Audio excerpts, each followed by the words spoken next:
Hello family, this is Deborah with Black Education TV. Now another story was sent to us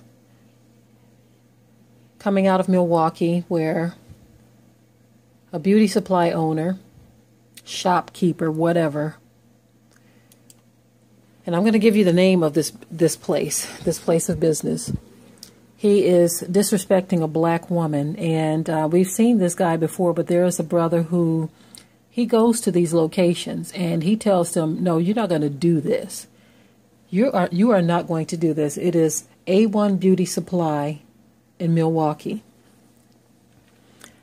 Now, the brother goes and he confronts the shopkeepers because apparently they were accusing a black woman of doing something that it was proven that she didn't do. But they were calling her the B word, black bee, saying that you black bees steal stuff all the time, right? They checked all down in her baby's stroller and all of this, and she hadn't taken anything. But the disrespectful words continued, calling the woman a black bee. Now, let me tell you something. Most of these beauty supply stores in black neighborhoods, most of their customers are black. You don't see a whole bunch of other races of people packing these stores out. It's us. And so what this brother said he's going to do, in which I applaud him, and I say everyone should support him 100%. This brother said he's going to shut them down, just like he did at another location where they were disrespecting black people. He said they're going to be out there protesting and they're going to shut them down. We as a people have got to have enough nerve to not support these places. I don't care if that's the only place where you can get hair in your community. Order it online if you have to.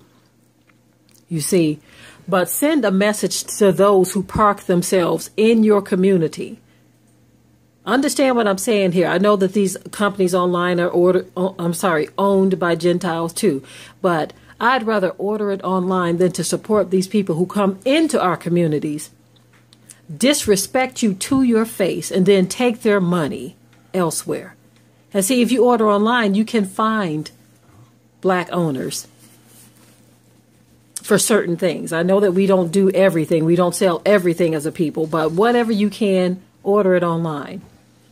If you need hair products, there are many hair care places online that are black owned. And so this is what we have to start doing. We have to have enough respect for ourselves to not allow these people to continue to treat us this way. And so I take my hat off to that brother who went and confronted him face to face, toe to toe. And he told them how things were going to be. And when they try to say that mumbo jumbo and talking trash,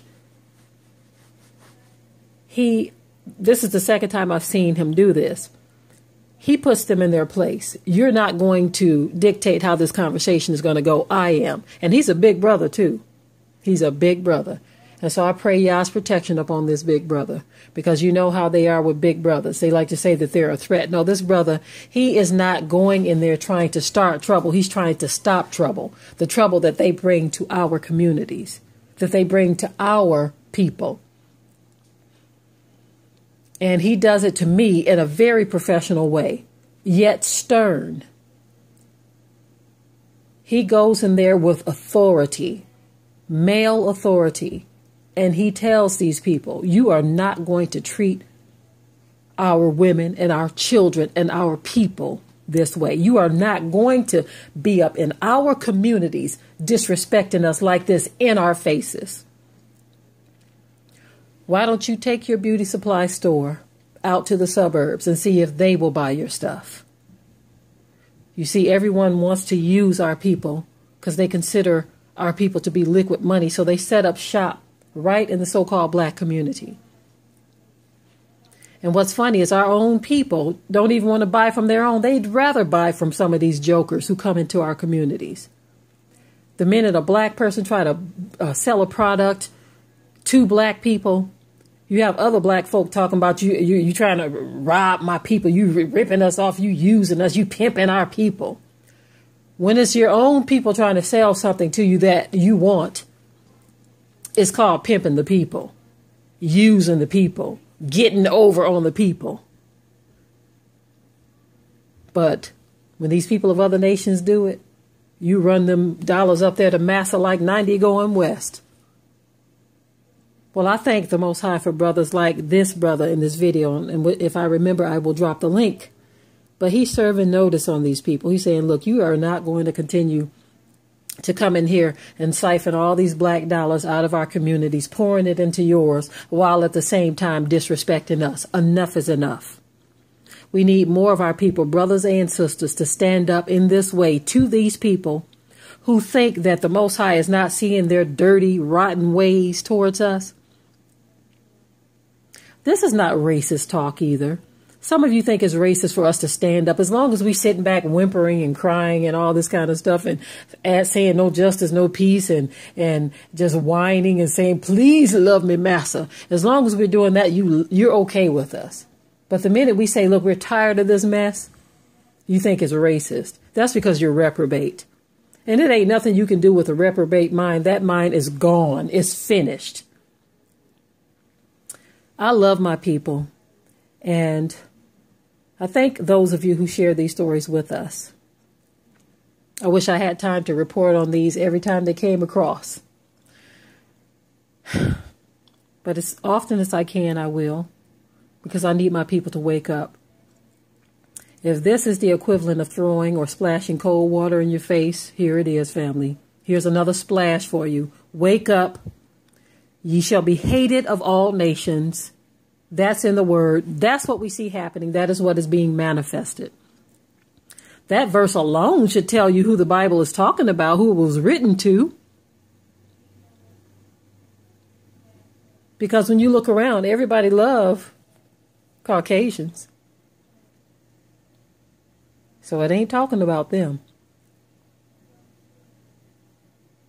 And even some of you Gentiles who are subscribers to our channels, and you understand what we're talking about, we get your messages too. Some of you know. You may not come on the comment sections, but we get your emails. And some of you are ashamed of how your people are and how unrepentant they are. That's why you have people such as Pastor Dana Stevens who are starting to come right at his own people. He's a white pastor. And he's starting to come right at his own people, telling them how shameful and wicked their works and deeds are. You better start paying attention to that man. You may not want to hear it from us. You may not want to listen to us. That's your problem. You're going to have to deal with the Most High on that. But listen to him. He's trying to save you. He's trying to help you to see the error of your ways. And so for that, you should wake up too. I'm trying to wake my people up. Okay? You all better wake up too. If you can't hear from me, go listen to Dana Stevens. Okay, I'm out.